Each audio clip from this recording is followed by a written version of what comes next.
Particular గా sir ఈ holidays లో మొబైల్ ఎంత వరకు ఇవ్వచ్చు, ఎంత టైం వాళ్ళని ఆడుకోమని చెప్పాలి? మొబైల్ కానీ సిస్టంలో కానీ ఈ గ్యాడ్జెట్స్ ట్యాబ్స్ ఉంటాయి కదా, అన్నిట్లో ఆడుతూ ఉంటారు కదా. ఇప్పుడు వీళ్ళకి హాలిడేస్ లో మొబైల్స్ తో ఆడి ఆడి ఆడి మళ్ళీ ఇంకో రోజు కాలేజ్కి వెళ్ళాలి అన్నా, స్కూల్కి వెళ్ళాలి అన్నా, ఇంకా మైండ్ సెట్ మొత్తం మారిపోతుంది. అదొకటేనండి మీరు చెప్పినట్టుగా చక్కగా. అదొకటి. రెండో పాయింట్ ఏమిటంటే మొబైల్లో చూసేటువంటి దానికి బయట రియాలిటీకి ఉన్నటువంటి డిఫరెన్స్ వాళ్ళకి అర్థం కాదు. ఓకే. ఇప్పుడు చిన్నపిల్లలు ఎందుకు చెప్పొద్దంటారు? బాగా చిన్నపిల్లలకి ఇప్పుడు అమెరికన్ సొసైటీలో ఏమిటంటే up to 2 years, up to 3 years అసలు మొబైల్ అనేటువంటిది 0 అవ్వాలి. అసలు మొబైల్ ఇవ్వకూడదని. ఎందుకంటే అండి పిల్లలు వాళ్ళకి గ్రహణ శక్తి బాగా ఎక్కువ ఉంటుంది, అబ్జర్వ్ చేస్తారు. చిన్నపిల్లలు మనం చూస్తే వాళ్ళు ప్రతిదీ అబ్జర్వ్ చేసే వెంటనే మళ్ళీ అప్లై చేస్తారు. ఈ అప్లై చేసేటువంటి క్రమంలో మీరు మొబైల్ ఇచ్చినప్పుడు ఏమవుతుందంటే వాళ్ళు చూసేటువంటి మొబైల్లో చూసేటువంటిది బయట ఉన్నటువంటి దానికి వైడ్ డిఫరెన్స్ ఉంటుంది. ఆ ట్రాన్స్ఫర్మేషన్, ఆ brain transformation that is a big thing అనమాట. అది ప్రాబ్లం క్రియేట్ చేస్తుంది. ఓకే.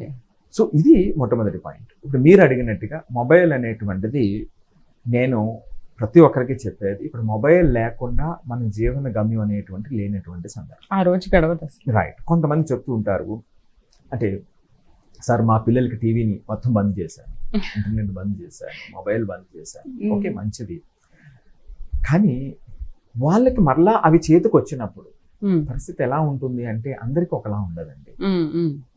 ఆ కంట్రోల్ రకరకాలుగా మారిపోతూ ఉంటుంది. ఓకే. సో కాబట్టి ఇప్పుడు ఏమిటంటే ఇది పూర్తిగా దూరంగా జరిగి మనం జీవనం సాగించలేనటువంటి పరిస్థితుల్లో మనం ఆల్రెడీ వచ్చేసాం. దీన్ని మన దగ్గర ఉన్నటువంటిది ఒకటి వైజ్గా ఎలా ఉపయోగించాలి. ఓకే. వైజ్గా ఎట్లా ఉపయోగించాలి? అది 1/2 hour ఉపయోగిస్తారా, 1 hour ఉపయోగిస్తారా, లేదా 3 hours ఉపయోగించి అందులో 2 hours మన నాలెడ్జ్ని ఎన్హాన్స్ చేయడానికి ఉపయోగిస్తారా, ఎఫెక్టివ్గా యూజ్ చేయడానికి ఉపయోగిస్తారా, లేదా ఎంటర్టైన్మెంట్ అనేటువంటి దాన్ని, అంటే మన యొక్క పనిని తప్పించుకోవడానికి ఎంటర్టైన్మెంట్ కాకుండా రిలాక్సేషన్కి నాకు ఇది ఇప్పుడు వరకు నేను చదువుకున్నాను కాబట్టి ఇప్పుడు నేను దీంతో రిలాక్స్ అవుతాను అనేటువంటి ఆ డిఫరెంట్ ధోరణితో ఉన్నటువంటి పిల్లల్ని మనం ఎలా సరి చేయాలనేటువంటి ఇంపార్టెంట్ అండి. అది మనం తెలుసుకోవాలి. సో ఇది ఇక్కడ ఏమిటంటే పిల్లలకి ఒక్కొక్కరు ఒకలా ఉంటారు. ఆ విషయంలో మనం